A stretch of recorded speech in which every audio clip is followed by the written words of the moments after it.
మీ పిల్లలు చదువుకున్నది ఎగ్జామ్ హాల్లో రాయాలన్నా కాంపిటేటివ్ ఎగ్జామ్ క్రాక్ చేయాలన్నా మెమరీ ముఖ్యం. మెమరీ అనేది గిఫ్ట్ కాదు, రైట్ టెక్నిక్ అండ్ ప్రాక్టీస్ తో ఎవరైనా సాధించవచ్చు. Hi welcome to my show. Telugu cinema చరిత్రలో అజరామరమైన సినిమాల లిస్టు తీస్తే అందులో ఖచ్చితంగా ముందు వరుసలో ఉండే సినిమా మాతృదేవో భవ. ఆ సినిమా దర్శకుడు అజయ్ కుమార్ గారు ఈరోజు మనతో పాటు ఉన్నారు. అయితే అజయ్ కుమార్ అంటే ఓన్లీ కేర్ ఆఫ్ మాతృదేవో భవ మాత్రమే కాదు, ఆయన కృష్ణంరాజు గారితో, కృష్ణ గారితో, రాజేంద్ర ప్రసాద్ గారితో, నరేష్ గారితో ఇలా చాలామంది బిగ్ స్టార్స్తో చాలా సినిమాలు డైరెక్షన్ చేశారు. అలాగే కెఎస్ రామారావు గారి ప్రొడక్షన్ హౌస్లో ఆయన మన కోదండరెడ్డి గారి సినిమాలకు సంబంధించిన ఛాలెంజ్, రాక్షసుడు ఇట్లాంటి అపూర్వమైన సినిమాలకు కూడా ఆయన అసోసియేట్గా కలిసి వర్క్ చేశారు. సో సినిమా ఇండస్ట్రీలో ఆయన ప్రయాణం ఈనాటిది కాదు, కొన్ని దశాబ్దాలుగా కొనసాగుతుంది. సో అజయ్ కుమార్ సార్ నమస్తే. నమస్తే సార్ మీలాంటి వ్యక్తులను కలిసినప్పుడు చాలా గర్వంగా ఉంటుంది. ఎందుకంటే తెలుగు సినిమా చరిత్ర ఎన్ని సంవత్సరాలు నిలిచిపోయి ఉంటుందో అన్ని సంవత్సరాలు నిలిచిపోయే ఒక కల్ట్ క్లాసిక్ అజరామరమైన మూవీ మాతృదేవో భవ. ఆ సినిమాని అందించిన మహోన్నతమైన వ్యక్తి మీరు. సో ఈరోజు మీ ముందు కూర్చోవడం చాలా ఆనందంగా ఉంది. Thank you. సినిమా సంబంధించిన ప్రేమతో సినిమా ఆపరేటర్గా జాయిన్ అయ్యి ఒకే సినిమాని రోజుకి 4 సార్లు చూస్తూ సినిమా హాలే ఇల్లైపోయి, సినిమా హాలే బతుకైపోయి అక్కడే ఉండిపోయిన మిమ్మల్ని ఓ రోజు మీ నాన్నగారు కొట్టుకుంటూ బయటికి తీసుకెళ్లారంట. ఆ ఇన్సిడెంట్ గురించి చెప్పండి సార్. నర్సరావుపేటలో చదివేటప్పుడు ఆ ఇంట్రెస్ట్ కలిగింది. ఎట్లయినా సరే సినిమాల్లోకి వెళ్ళాలి, కానీ దారి అనేది అసలు తెలియదు, ఎవరికి తెలిసిన వాళ్ళు లేరు. సరే ఏం చేయాలో తెలియక చదువుకుంటూనే రోజు సినిమాలకి 4 థియేటర్లు ఉండేవి నర్సరావుపేటలో. సార్ 4 థియేటర్లకి సినిమాలు చూసేవాడిని. చూస్తూ మనం డబ్బులు పెట్టి చూసే కన్నా దీంట్లో పని చేస్తే మన ఇష్టం వచ్చిన సార్లు అన్ని థియేటర్లోనూ ఫ్రీగా చూడొచ్చు. 4 థియేటర్లోనూ సినిమాలు ఫ్రీగా చూడొచ్చు, ఎన్నిసార్లు అయినా వెళ్ళొచ్చు. అప్పుడు అట్లా ఉండేది. వర్క్ పని చేసేవాళ్ళు ఒక థియేటర్లో పని చేస్తే. సో ఆ ఉద్దేశంతో వెళ్ళి డైరెక్ట్గా ఎవరు తెలియదు, ఆ ఆపరేటర్ నడిచే దాని దగ్గరికి వెళ్ళేసి అడిగాను, నేను ఇది నేర్చుకోవాలనుకుంటున్నానని చెప్పంటే, నువ్వేం చేస్తుంటావు ఏంటంటే ఇట్లా చదువుకుంటాను. చదువుకునేవాడికి నీకెందుకు ఇవన్నీ అని చెప్పనేసి ఆయన కూడా ఒప్పుకోలేదు. కాదు నేను చదువుకుంటాను, నాకు ఇంట్రెస్ట్ అది నేర్చుకోవాలి అని చెప్పిన, మీరు నాకు రూపాయి ఇవ్వక్కర్లేదు, డబ్బులు ఏమి ఇవ్వక్కర్లేదు, నేను ఊరికి ఫ్రీగా నేర్చుకుంటాను, మీరు నేర్పితే చాలు అని చెప్పానంటే దాని మీద కన్విన్స్ అయ్యి, వాళ్ళకు కూడా ఏంటంటే కొత్త కుర్రవాళ్ళు ఉంటే రాత్రిపూట మేలుకోకుండా మాకు వర్క్ అప్ చేస్తే నైట్ షోలు ఎప్పుడు 2 గంటల దాకా వెళ్తాయి కదా. సో 10 గంటలప్పుడు మాకు అప్పచెప్పేసేసి వాళ్ళు హ్యాపీగా పడుకోవచ్చు. ఏదైనా ప్రాబ్లం వస్తే పక్కనే ఉంటారు కాబట్టి లేపుతాము చేస్తారనమాట. ఆ ఉద్దేశంతో వాళ్ళు వెంటనే ఒప్పుకొని ఇచ్చారు, జరుగుతూ ఉంది. ఈ లోపల ఏంటంటే మా ఊరోళ్ళు అక్కడికి వచ్చేసి పనులు చూసుకునేసి సినిమాలు చూస్తూ ఉంటారు. సినిమాలు చూస్తూ ఉంటే నేను ఎప్పుడు ఆ సినిమాల స్టార్ట్ అయ్యేటప్పుడు మిగిలిన టైంలో ఆ బయట ఉండి ఎక్కువ ఆ జనాలను అబ్జర్వ్ చేస్తా, అది నాకు ఇష్టం, చూస్తూ ఉండేవాడిని. ఇంకా సినిమా స్టార్ట్ అయితేనే నా పని. సో వదిలిపెట్టిన తర్వాత కూడా, అయిపోయిన తర్వాత కూడా జనాలంతా బయటికి రావటాలు, లోపలికి వచ్చేవాళ్ళు ఇట్లా ఉంటారు కాబట్టి అది ఒక నాకు ఇంట్రెస్ట్, అది చూస్తూ ఉండేవాడిని. మా వాళ్ళు చూసి 1-2 సార్లు పలకరించారు, అయిపోయింది. తర్వాత వెళ్ళి చెప్పారు ఇంటి దగ్గర. వాడు ఏదో ఒకసారి కనపడితే సినిమాకి వచ్చాడు అనుకున్నాము. ఎప్పుడు పోయినా కూడా వాడు ఆ థియేటర్లో ఏ టైంలో పోయినా, రాత్రి సినిమాకి పోయినా, పొద్దున్న సినిమాకి పోయినా వాడు కనపడుతున్నాడు, వాడు ఏదో చేస్తున్నాడు అక్కడ అని చెప్పనేసి అట్లా చెప్పారు. ఇంకా వచ్చేసి పటాపడా అని చెప్పేసి అనేసి తీసుకుని వెళ్ళిపోయారు. నిజంగా కొట్టారు. మామూలుగా ఇప్పుడున్న జనరేషన్లో ఒక సినిమా 2 సినిమాలు హిట్ కొట్టిన డైరెక్టరే మీడియా ముందుకు వచ్చో వివిధ సందర్భాల్లో ఫంక్షన్స్లో ఈవెంట్స్లో కనిపిస్తాను, కాలర్ ఎగరేసి తిరుగుతున్న రోజులు ఇవి.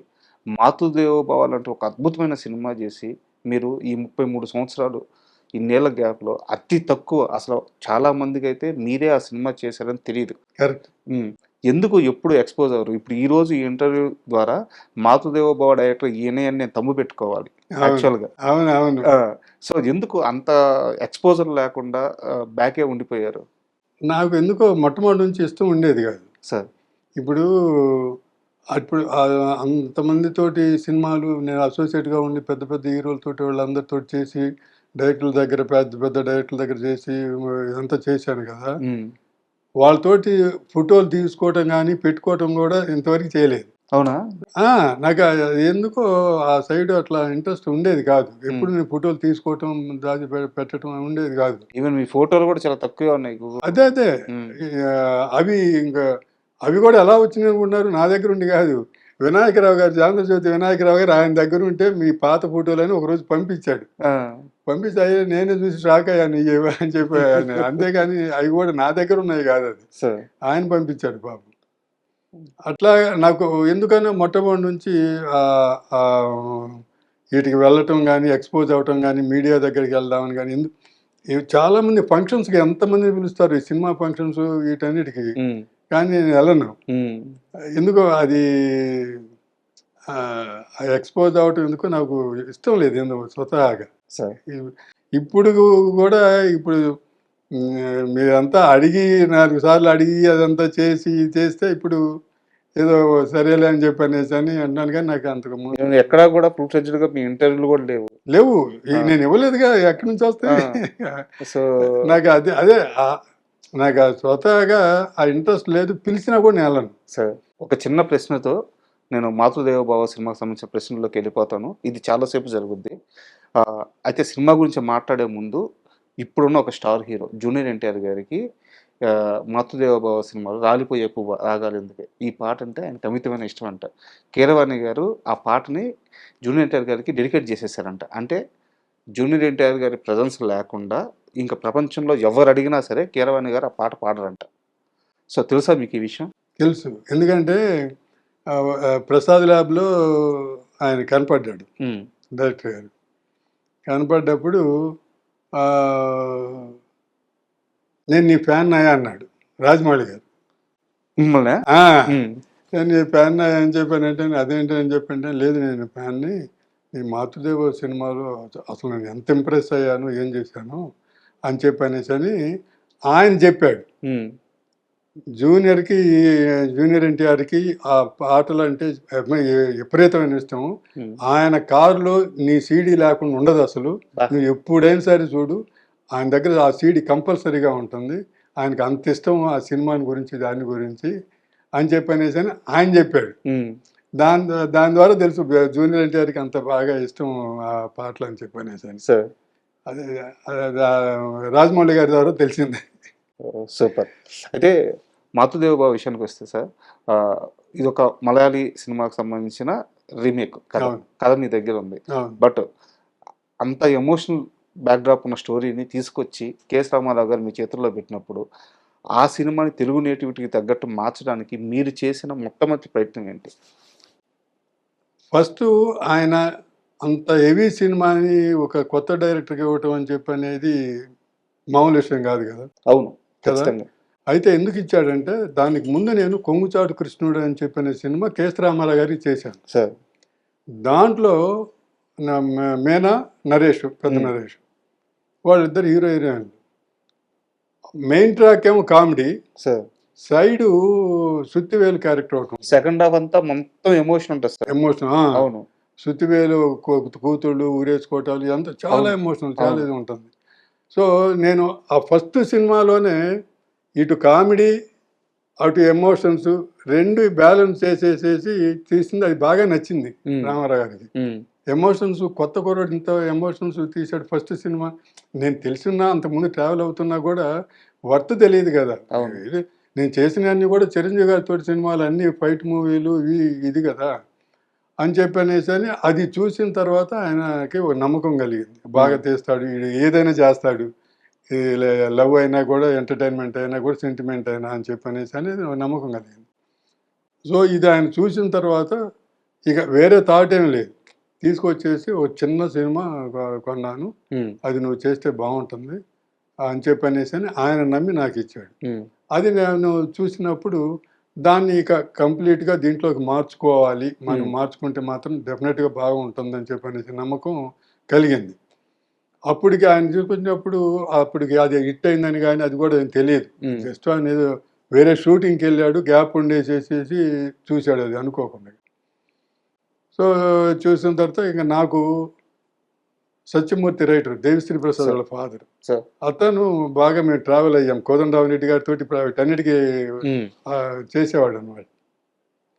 సో అతనితోటి కూర్చొనేసేసి దీన్ని మన నేటివిటీ మార్చుకొనేసేసి నేను ఆ వాసన పోవటం. రెండోది ఇప్పుడు మలయాళం కన్నా పెద్ద హిట్ ఇక్కడ. పెద్ద హిట్ ఇక్కడ. పెద్ద అవును, హిట్ ఇక్కడ. అవును.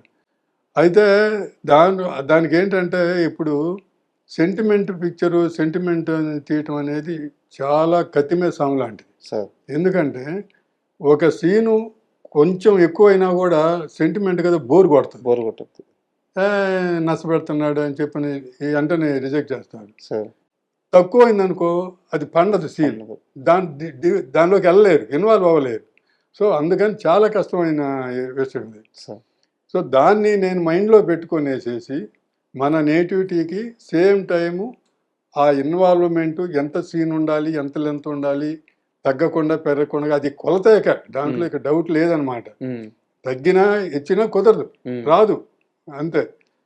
సో నేను అది దృష్టిలో పెట్టుకున్నాను. సీన్ లెంత్ బలంగా పట్టుకున్నారు. అదే మెయిన్, లేకపోతే బోర్ కొడుతుంది. ఇప్పుడు ఎంటర్టైన్మెంట్ అయితే కొంచెం అటు ఇటు ఉన్న వెళ్ళిపోద్ది, కానీ దీనికి అట్లా కాదు. అది కరెక్ట్గా లేకపోతే బోర్ అంటారు, లేకపోతేనే పండలేదురా, సీన్ పండలేదురా, మనం ఇన్వాల్వ్ అవ్వలేదు అని చెప్పనేది వస్తుంది. కరెక్ట్. సో అది నాకు మొట్టమొదటి తట్టిన థాట్ అది, దాన్ని కరెక్ట్గా ఇచ్చేసుకోవాలని చెప్పనేసి అని. సో సత్యమూర్తి గారితో కూర్చొనేసేసి డైలాగులు అవన్నీ రాసుకొని అదంతా చేసుకున్న తర్వాత మా అంతటా మాకు సాటిస్ఫై అయింది. అప్పుడు రామారావు గారు పెద్ద సినిమాలు చేస్తే చాలా బిజీగా ఉండేవాడు సార్. సో ఓన్లీ బెనర్జీ వాళ్ళ బ్రదర్ ఉంటే వాళ్ళని అప్పచెప్పేసేసి మేము చేసుకుంటా ఉండేవాళ్ళని.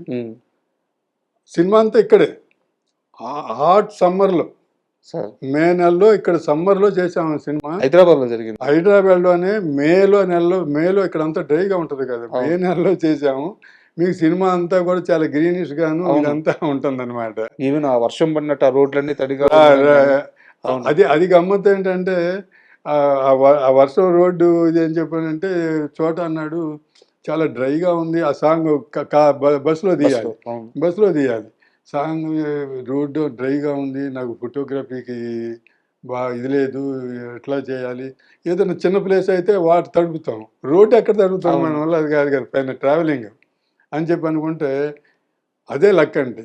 వర్షం పడిందండి అప్పుడు అనుకోకుండా, వర్షం పడింది. ఆ వర్షం కూడా ఎట్లా పడింది, కరెక్ట్గా కావాల్సినంత వరకు మెజర్మెంట్, నేను ఇప్పుడు చెప్పాను సెంటిమెంట్ మెజర్మెంట్ అని, అలాగా కావాల్సినంత వరకే పడింది అనమాట. డిస్టర్బ్ లేకుండా మళ్ళీ క్లౌడ్స్ వచ్చేసి లైట్ పోవటం అట్లా ఏం లేదు. మనకి అప్పుడప్పుడు ఎండలో కూడా వర్షం వస్తుంది చూడండి, అలాగా వచ్చి లైటు ఉంది, తడిచింది మొత్తం రోడ్డు మాకు కావాల్సినట్టుగా. దేవుడు వరమించినట్టుగా బస్సులో షార్ట్ ఇట్లా పోతుంటే ఆ రోడ్డు ఒక గ్లాస్ లాగా కనపడుతుంది అనమాట. అది మామూలు విషయం కాదు కదా, అది భలే గమనించారు మీరు. అది నిజంగా అదృష్టం అట్లాగా. అలాగే ఆ సినిమాలో ఒక సాంగ్ తీసేటప్పుడు నాకు ఈ బ్యాక్గ్రౌండ్ రెయిన్బో వస్తే బాగుంటుంది, అప్పుడు ఈ గ్రాఫిక్స్ ఇవన్నీ చేయటం ఇదంతా ఇది అంత ఆలోచన ఇది ఏం లేదు. రెయిన్బో ఉంటే అంటే లైఫ్ గురించి చెప్పే సాంగ్ అనమాట. అది బ్యూటిఫుల్ సాంగ్. అది ఎందుకో జనాలకు వెళ్ళలేదు, కానీ అంటే ఇది డామినేట్ చేసేసింది. ఇది ఎందుకంటే క్లైమాక్స్లో జనాలకు అందరికి పట్టేసింది, రాలిపోయే ఆవిడకి క్యాన్సర్ అని తెలిసిన తర్వాత కన్నీటికి అసలు నాకు భలే ఇష్టం. కన్నీటికి కలువలు పూసేనా, కాలానికి ఋతువులు మారేనా, అంటే నువ్వు ఏడ్చినంత మాత్రాన నీ కన్నీళ్ళు వస్తాయి కదా, దానికి ఏం కలువలు పొయ్యవు, వేస్ట్ అయిన వాటర్. అట్లాగే నువ్వు ఏడిస్తే కాలానికి ఋతువులు మారుతాయా? అవును, అంతగా ఎంత కురిసినా మేఘం తడిచినా, ఆకాశం తడిచేనా, మబ్బులు ఎంతగా కురిసినా ఆకాశం తడిచేనా, అవునవును అని అసలు ఏం లిరిక్ అండి బాబు, అసలు ఎక్స్ట్రాడనరీ సాంగ్. ఆ సాంగ్ చేసేటప్పుడు నాకు లైఫ్ 7 కలర్స్ తెలియాలని చెప్పనేసి అని, ఆకాశంలో ఉంటే బాగుండి అని చెప్పనేసి అనుకుంటూ వేరే షాట్లో అవన్నీ చేస్తూ ఉంటే అది పెద్ద వర్షం కూడా పడలేదు, ఊరికి మబ్బులాగా అట్లా ఉండేసేసి రెయిన్బో వచ్చేసింది. రెయిన్బో వచ్చేస్తే వెంటనే న్యాచురల్గా ఉండేది నా అనుకున్నది అట్లా క్యాచ్ చేశాను. ఈ 2 ఇన్సిడెంట్లు నిజంగా ప్రకృతి అసలు ఎలా సహకరించిందంటే ఆ సినిమాకి అసలు గ్రేట్ అనమాట. అద్భుతం జరిగే ముందు ఎవరు గుర్తించరు అంటారు సార్, కానీ ఈ సినిమాని గుర్తించింది, గుర్తించింది, డెఫినెట్గా గుర్తించింది. అది ఆ రెండు అనమాట ఇన్సిడెంట్లు, ఒకటి వర్షం పడటం, ఒకటి రెయిన్బో రావటం అని చెప్పి అనమాట. అండ్ ఈ సినిమాకి ముందుగా అనుకున్నది మన హీరోయిన్ గారి ప్లేస్లో మాధవి గారి ప్లేస్లో జీవిత రాజశేఖర్ గారిని అనుకున్నారు, నిజమేనా? అది తర్వాత లేటుగా అనుకున్నది. మ్మ్. దానికి ముందు ఆ, జయప్రద అనుకున్నాం, కానీ జయప్రద రొటీన్ అయిపోతుంది. జయప్రద కాదు, జయసుధ. జయసుధ గారిని అనుకున్నారు. అని చెప్పనేసి అనుకున్నాము. మ్మ్. అనుకునేసేసి తర్వాత వీళ్ళిద్దరిది కూడా ఉంది, భార్యాభర్తలు ఇద్దరు చేస్తే, రాజశేఖరం జీవితం ఇద్దరు చేస్తే ఓకే. రియల్ పేరు రియల్గా దాంట్లో అతను చనిపోవటం అనేది అది ఒక క్యాచింగ్గా ఉంటుంది మ్మ్. అని చెప్పనేసి అనేది దాంట్లో అనుకున్నాం. ఈవెన్ నాదర్ గారి క్యారెక్టర్ కూడా రాజశేఖర్ గారిని అనుకున్నారు. భార్య భర్తలతో అని చెప్పనేసి దీనికి రియల్గా ఐడెంటిఫై అవుతుంది భర్త చనిపోవటం ఇదంతా అని చెప్పేసి అట్లా దాంట్లో చెప్పేసి అనుకున్నాము. అనుకున్న తర్వాత జయసుధ అంటే క్యారెక్టర్ హెవీ క్యారెక్టర్ కదా, అవును. కొంచెం ఇది బాగుంటుంది జయసుధ అని చెప్పనేసి అనుకున్నాం. జయసుధ అనుకోకుండా అది అలాంటి సిమిలర్గా ఉండేది పిసి రెడ్డి గారు చేశారు సినిమా. సార్ సేమ్ ఈ సబ్జెక్ట్ కూడా చాలా మంది తెలియదు, కాలచక్రం అని చేశాడు. ఇలాంటి సబ్జెక్ట్ అంటే ఇది మెయిన్ వచ్చేసి who will love my children అని చెప్పనేసి English picture. Okay. Who will love my children అని ఇది మలయాళం రాకముందే మన తెలుగులోనూ స్టార్ట్ అయిపోయింది, హిందీలో కూడా స్టార్ట్ అయ్యి రిలీజ్ అయింది. అయితే అది దాంట్లో ఏంటి, పిసి రెడ్డి గారి director, Chandramohan, Jayasudha heroine. Release అయితే సరే, ఇక దాంట్లో సరే ఆయన ప్రొడ్యూసర్ గారు కూడా మన వీళ్ళే పరిచయం ఉంది రామారావు గారి వాళ్ళకి. మేమేమో ఇది రైట్స్ తీసుకున్నాం. వాళ్ళు ఏమంటారంటే మా సబ్జెక్ట్ ఇది మీరు కాపీ కొట్టారు అని చెప్పనేసి అని పేచి పెట్టారు. తెలుగులో తెలుగే, వాళ్ళు అవ్వలేదు, సినిమా స్టార్ట్ చేశారు వాళ్ళే, జయసుధను వాళ్ళని పెట్టేసి చెప్పానంటే, ఇది ఎక్కడ కూడా బాబు, మేము ఇక్కడ తీసుకొని చేసాము, మాకేం అసలు మీరు తీసేది ఎవరికి తెలుసు, వాళ్ళు మధ్యలో తీశారు, మధ్యలో ఆగిపోయింది, అసలు తెలియదు కదా కాపీ కొట్టడానికి, ఆ రోజులు అసలు తెలియదు. ఈ జీవిత రాజశేఖర్ గారు అనుకున్నప్పుడు వాళ్ళు ఎందుకు అప్రోచ్ అయ్యారా సార్? కాదు అనుకోనేసేసి, అంటే ఇంకా జీవితం అప్పుడు ఇంకా పెద్ద ఇది కాదు, ఇది క్యారెక్టర్ అంత బరువుది, సినిమాలు చేసింది కానీ అంత ముందు ఇది అని చెప్పనేసి అప్రోచ్ అవ్వలేదు, జస్ట్ అనుకున్నారు సార్. అండ్ నాజర్ గారు కూడా ఆ క్యారెక్టర్ చేసేటప్పుడు కూడా ఆయన పూర్తి స్థాయి విలన్ గా చేస్తూ వస్తున్నారు. నాజర్ని ఎందుకు పెట్టామంటే, ఆ సినిమాలకు నేను చేసిన కోదండరామరెడ్డి గారి దగ్గర చేసిన సినిమాలకి అతను విలన్ గా, నేనే అన్ని సినిమాల్లో ఆటలు చేసేవాడిని సార్, నేను పనిచేసే సినిమాలే కోదండరామరెడ్డి గారు. అతను మంచి ఆర్టిస్ట్ అనేది నాకు పడింది సార్. నేను ఆయనతో సరదాగానే ఉండి, నేను డైరెక్టర్ అయితే నీకు మంచి క్యారెక్టర్ ఇస్తానయ్యే, ఈ విలన్ ఈ కాకుండా చాలా మంచి ఆర్టిస్ట్ నాకు అర్థమైంది, మంచి క్యారెక్టర్ ఇస్తానంటే, ఇవ్వండి సార్, అట్లా ఈ విలన్ నుంచి మారుతాను అది అని చెప్పనేసి అని అన్నాడు. నేను అయినప్పుడు సంగతి అని చెప్పనేసి అని సరదాగా అనుకున్న తర్వాత అప్పుడు అతను మంచి ఆర్టిస్టు అది అని చెప్పనేసి అనేది దాని మీద ఎవరన్నా కొత్తగా ఉంటే ఫ్రెష్గా ఉంటుంది అతన్ని నాకు ఐడియా వచ్చింది. రామారావు గారితో చెప్పాను, బాగుంటుంది, మంచి ఆర్టిస్ట్, ఆయన కూడా తెలుసు అనమాట, వాడు మంచి ఆర్టిస్ట్. దాంతో ఆయన ఒప్పుకున్నారు, ఈ అమ్మాయిని పెట్టేసేసి అలా స్టార్ట్ చేసేసారు. సినిమా మొత్తం మీద చూసుకుంటే సార్, మాధవి గారి యాక్టింగ్ అత్యద్భుతంగా ఉంటుంది. అంటే మాధవి గారు అప్పటికి ఒక కమర్షియల్ హీరోయిన్, అవును, ఒక స్టార్, అవును, మేమే ఇదిగో రగులుతుంది మీరే తీశారు.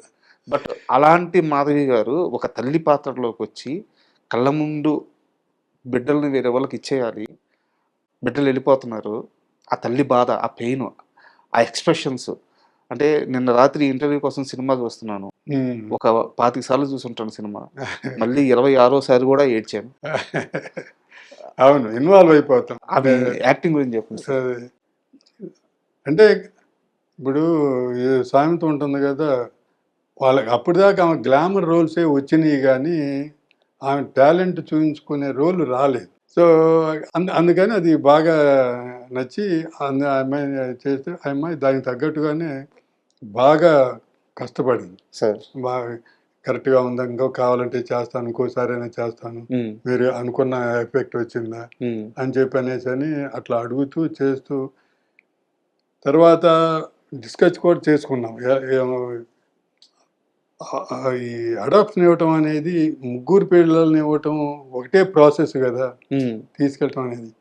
ఇది ఏదన్నా బోరు కొడుతుందా ఏంటి అని చెప్పి అనేసి కూడా చాలా డిస్కస్ చేసి చాలా మొదలు పడ్డాం.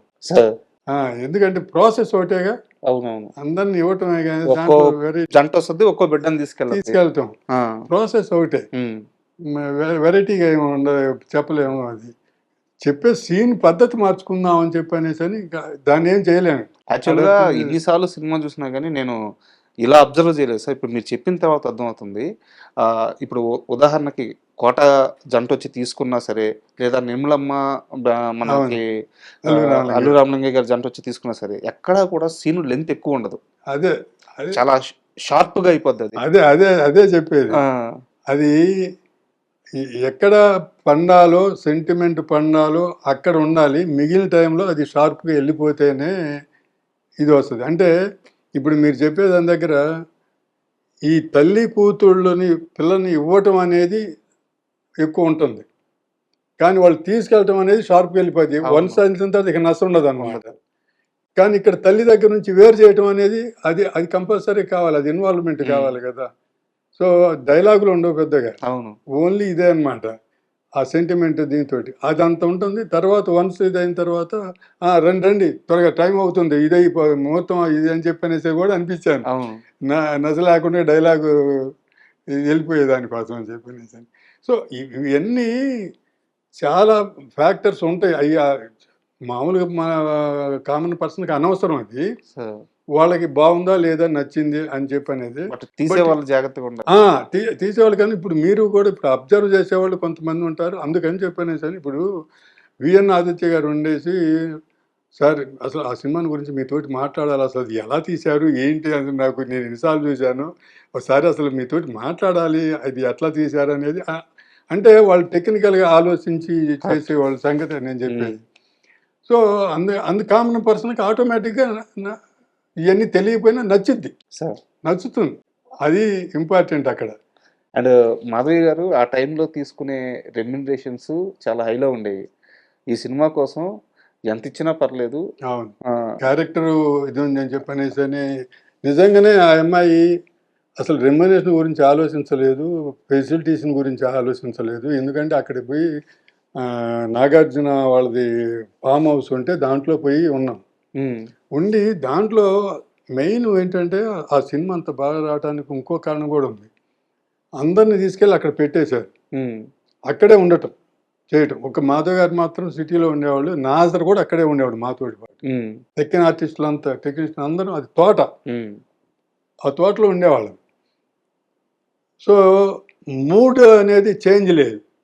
ఇప్పుడు ఈరోజు షూటింగ్ అయిపోయిన తర్వాత సాయంత్రం పూట పోయి కూర్చునేదాను, రేపు ఎలా చేద్దాం, కెమెరామెన్ తోటి రైటర్ తోటి వీళ్ళు కూర్చొని రేపు చేసే సీన్లు అవి డిస్కస్ చేసుకోవటం, అవి ఎలా చేద్దాం ఏంటి. మెయిన్ మాకు అదే కొంచెం మానటనీగా ఉంటుంది, ఏదో ఫ్రేమింగ్ డిఫరెంట్గా పెట్టుకోవటం, ఏదో చేసుకోవాలి అని చెప్పి అనేసి దాని మీద డిస్కస్ చేసుకుంటూ ఆ మూడ్ డిస్టర్బ్ అవ్వకుండా కంటిన్యూ అయింది. And for more videos, please subscribe to iDream. Please subscribe to iDream. Please subscribe iDream. And please subscribe to iDream.